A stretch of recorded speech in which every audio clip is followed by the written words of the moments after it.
Good afternoon, Juvelyn. Good afternoon, ma'am. Okay, Juvelyn, can you tell me about yourself? Yes, ma'am. I'm Juvelyn Dacara. I'm 30 years old. I'm single mother and I have one child. Okay, I have a few questions for you to answer, so let's start. Yes, ma'am. Why do you want to work as a maid? Because I want a high salary and to help my family finances and to support the education of my child. Why you choose Malaysia when there is a lot of other country? Because Malaysia is near from Philippines and also beautiful country. And Philippines and Malaysia are same time. How are you qualified for this job? Because I am honest, polite, and disciplined person. May I know what your educational level is? I'm high school graduate. What is your recent working experience?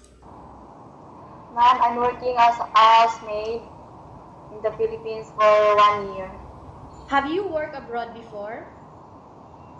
No, ma'am. Do you have experience of taking care of baby? Yes, ma'am. Whose baby are you taking care of?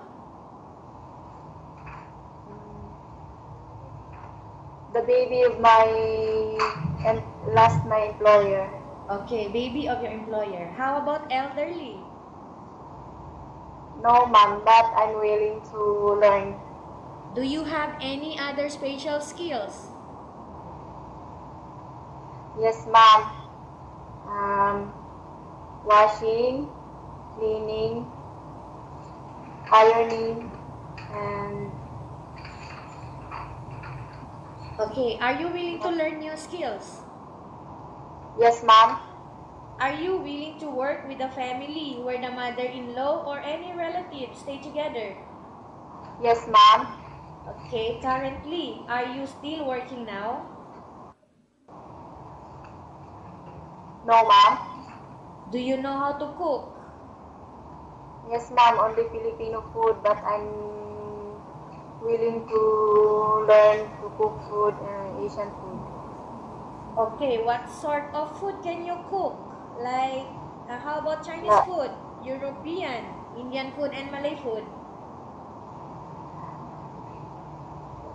I don't know, ma'am, but I want to learn on how to cook Chinese food. Okay. Okay, are you aware that you will have to do washing, cleaning, ironing, and cooking? Yes, ma'am. Okay, from all the house chores like washing, cleaning, ironing, and cooking. Which do you like most? All of the above, ma'am. Okay. If ever you were selected to work in Malaysia, who will take care of your kids? Ma'am, my mother. You are not allowed to use handphone during working hours. Yes, ma'am. You are only allowed to use handphone after you finish all the works and when going to bed. Yes, ma'am. You are strictly needed to surrender the handphone to your employer in the morning and your employer will return back to you once you're going to bed. Yes, ma'am. If ever your employer finds out that you're abusing of using your handphone and it's affected your work performance, your employer will confiscate your handphone and you are not allowed to hold it anymore. Yes, ma'am. Instead, your employer will allow you to call to your family 3 times a month. You only allowed to bring normal phone and you are not allowed to bring smartphone. Yes, ma'am. Okay, are you agreed with the terms and condition? Yes, ma'am. Are you agreed to the rules and regulation for the handphone? Yes, ma'am. How many years is the contract as you agreed and understands? 2 years, ma'am. Can you describe for me your ethics, your attitude? I'm uh, I'm an honest, polite, kind, and disciplined person, ma'am. How can you assure to us that you will work hard in Malaysia? Because ma'am, I'm willing to work in Malaysia because I want to help my family finances and to support the education of my child. Okay, can you describe for me your ethics again, your attitude? I'm kind, polite, honest, and disciplined person, ma'am. Okay, can you promise not to use the telephone without the permission of your employer? Yes, ma'am. Can you promise not to put on makeup but to dress properly while work? Yes, ma'am. Can you promise not to ask for advance salary from your employer under any circumstances? Ma'am. Can you promise not to invite friends and relatives without the consent of your employer? Yes, ma'am. Do you really understand of the rules and regulation of the agency? Yes, ma'am.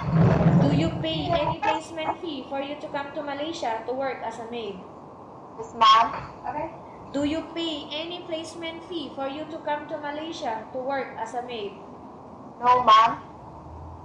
Do you have any history of sickness, breast cancer, or any other illness? No, ma'am. Do you suffer from any skin diseases, allergy, or physical defect? No, ma'am. Have you suffered from any serious illness? No, ma'am. Do you smoke? No, ma'am. Have you undergone any operation? No, ma'am. Are you medically fit? Yes, ma'am. Are you in any medication right now? No, ma'am. Are you allergic with any food? No, ma'am. Are you allergic with any food? No, ma'am. Are you preferred to work for the employer of any race? Yes, ma'am. Are you prepared to eat Are you prepared to eat the type of food taken by your employer? Yes, ma'am. Are you afraid of being left alone in the house? No, ma'am. Are you afraid of dogs or other pets? No, ma'am. Okay, can you promise to work according to instruction from your employer? Yes, ma'am. Do you have any immediate family here working in Malaysia? No, ma'am. Okay. We have finished our question section. Let's Yes, go to ma'am. case study. Yes, Juvelyn, I have a case study here for you and I want you to answer me truthfully, okay? ma'am. Upon arrival in Malaysia within 6 months only, if ever any of your family members passed away, what will you do? Yes, ma'am. I will continue my work, ma'am.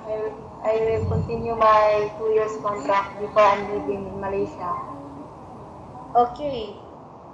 If ever any of your family members passed away, what will you do? I only send money, ma'am. You will just send them money. Yes, ma'am. And then you will finish the Contract. the 2 years contract. Okay. Tell me about yourself again and why do you want to work in Malaysia as domestic helper? Ma'am, I'm Juvelyn Dacara. I'm 30 years old. I have one daughter and I'm willing to work in Malaysia because I want to help my family finances and also to support the education of my child. Okay, what do you want to tell to your employer who are watching your video right now? Ma'am, please choose me because I'm willing to work.